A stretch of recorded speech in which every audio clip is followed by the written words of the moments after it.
தொடர்ந்து நம்மிடையே திரு பிரபு தாமோதரன் இருக்கிறார். அவர் இந்திய ஜவுளி தொழில் முனைவோர் கூட்டமைப்பின் கன்வீனராக இருக்கிறார். அவரிடம் பேசலாம். வணக்கம் சார். வணக்கம். இப்ப ஜவுளித்துறையில திருப்பூர்ல மட்டுமே 2000 கோடி ரூபாய் அளவுக்கு இந்த மாதம் இழப்பு இருக்கும் அப்படின்னு சொல்லப்பட்டிருக்கு. இது தொடர்பாக ஒட்டுமொத்தமாக இந்தியாவிலிருந்து நம்ம 73,000 கோடி ரூபாய்க்கு ஏற்றுமதி பண்றோம். அதுல 2-3 major products like knitted apparel அப்படிங்கிறது மேஜரா இருக்கும் நம்ம தமிழ்நாட்டிலிருந்து. அதே மாதிரி ஓவன் அப்பேரல், ஹோம் டெக்ஸ்டைல்ஸ் டுகெதரா 73,000 கோடி ரூபாய்க்கு நம்ம வருடம் ஏற்றுமதி பண்றோம். நம்முடைய ஏற்றுமதியில ஒரு 30% பங்கு வந்து யுஎஸ்க்கு மட்டுமே போகிறது. ஹோம் டெக்ஸ்டைல்ஸ் என்று சொல்லக்கூடிய வீட்டு உபயோக பொருட்கள் அப்படின்னு எடுத்துட்டீங்கன்னா அதுல 50% நம்மளுடைய எக்ஸ்போர்ட்ஸ் வந்து யுஎஸ்க்கு தான் போகுதுங்க. ஸோ இது வந்து ஒரு பெரிய செட்பேக் தான். ஏன்னா சடனா வந்து கடந்த 2 வருடமாக மிக முக்கியமாக கவனிக்க வேண்டிய விஷயம் என்னன்னா, சைனா +1 ஆப்பர்ச்சுனிட்டி என்ற விஷயத்தில் அமெரிக்கன் பையர்ஸ் இங்க வந்து நிறைய மோட்டிவேட் பண்ணாங்க. நீங்க இன்வெஸ்ட் பண்ணுங்க, நாங்க வந்து கூட்ஸ் வந்து எங்களுக்கு நிறைய தேவைப்படுது அப்படிங்கிற ஒரு விஷயத்த சொல்லும்போது நாமும் வந்து அதே போக்கில் போய் நிறைய இன்வெஸ்ட் பண்ணியிருக்காங்க. எல்லா ஃபேக்டரிஸுமே China US exclusive capacities create பண்ணியிருக்கோம். அப்போ வந்து இப்ப சடனா இது வந்து எதிர்பாராமல் நடந்த ஒரு விஷயம். இது வந்து ஒரு ஷாக் தான் எல்லாத்துக்குமே. வந்து இது எப்படி சமாளிக்க போறோம் அப்படிங்கிற ஒரு அதிர்ச்சியான நிலைமையில தான் இருக்கும். இப்ப இமீடியட்டா என்ன பண்ணணும் அப்படின்னா, முதல்ல வந்து அரசாங்கத்திட்டிருந்து நாங்க எதிர்பார்க்கிறது ஒரு ரிலீஃப் பேக்கேஜ். வந்து ஆல்ரெடி ஆர்பிஐ கவர்னர்ல இருந்து மினிஸ்டர்ஸ்ல இருந்து எல்லாருமே இண்டிகேட் பண்ணியிருக்காங்க. இந்த முறை வந்து இந்த விஷயத்தை ஹேண்டில் பண்றது அரசாங்கத்திற்கும் கம்பேரிட்டிவா கோவிட் சமயத்தில் இருந்த மாதிரி இல்லாமல் எளிதாக தான் இருக்கும். என்ன காரணம் அப்படின்னா, இந்த ரிலீஃப் பேக்கேஜ் வந்து கோவிட் சமயத்துல ஒட்டுமொத்தமாக அனைத்து இண்டஸ்ட்ரீஸ்க்கும் சர்வீஸ் செக்டர்ல இருந்து எல்லாத்துக்கும் கொடுக்க வேண்டி இருந்தது. இதுல வந்து குறிப்பாக 4 செக்டர்கள் தான் மிக அதிகமாக பாதிக்கப்பட்டிருக்கின்றன.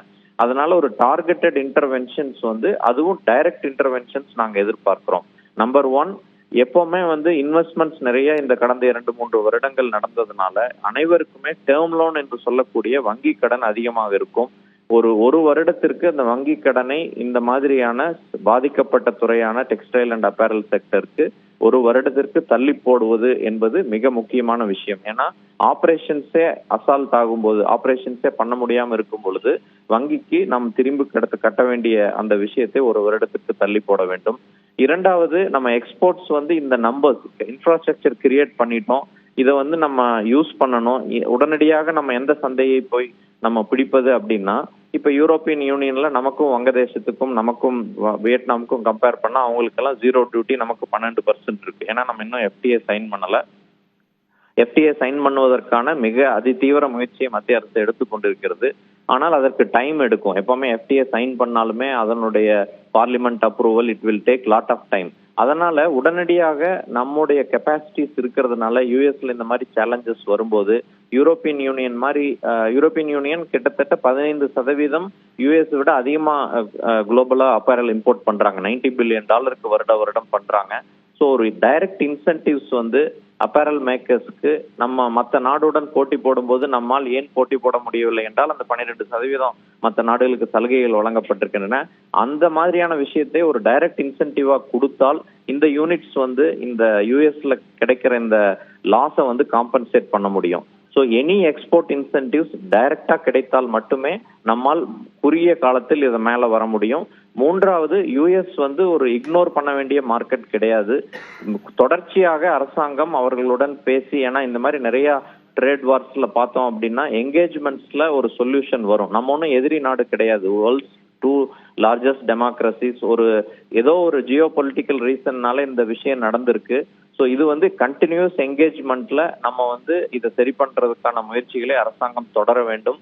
ஏன்னா யுஎஸ் வந்து வளர்ந்து கொண்டே இருக்கும். அதே மாதிரி ஒரு வேர்ல்ட்ஸ் லார்ஜஸ்ட் கன்சூமிங் மார்க்கெட்.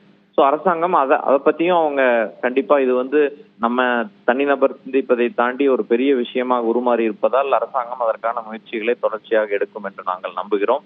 இப்போதைக்கு பேங்க் ரிலீஃப் வந்து இமீடியட்டா வேணும். எக்ஸ்போர்ட் இன்சென்டிவ்ஸ் இருக்கணும். ஒர்க்கிங் கேபிட்டல் ஸ்ட்ரெஸ் வந்து நிறைய பேருக்கு இருக்கும். சடனா ஆர்டர் கேன்சலேஷன்ஸ், ஃபர்தர் ஆர்டர்ஸே இல்லாத போது அவர்களுக்கு ஒர்க்கிங் கேபிட்டல் நடைமுறை மூலதன கடன் வந்து எந்த ஃபார்மேட்ல கொடுத்தா நல்லா இருக்குமோ தேவைப்படுவர்களுக்கு அதையும் வழங்க வேண்டும் என்பது எங்களுடைய எதிர்பார்ப்பு. ஸோ இது வந்து இன்னும் ஒரு வாரம் 10 நாள்ல எந்த மாதிரி டெவலப்மெண்ட்ஸ் வருங்கிறது போக போகத்தான் இதனுடைய தாக்கம் தெரியும்.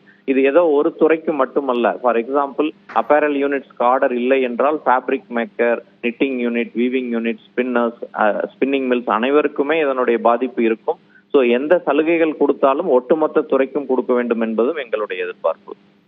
அரசு தரப்புல இருந்து சலுகைகள் கொடுக்க வேண்டும் அப்படின்ற கோரிக்கையை முன்வைத்திருக்கீங்க. இணைப்பில் வந்து பதிலளித்தமைக்கு நன்றி.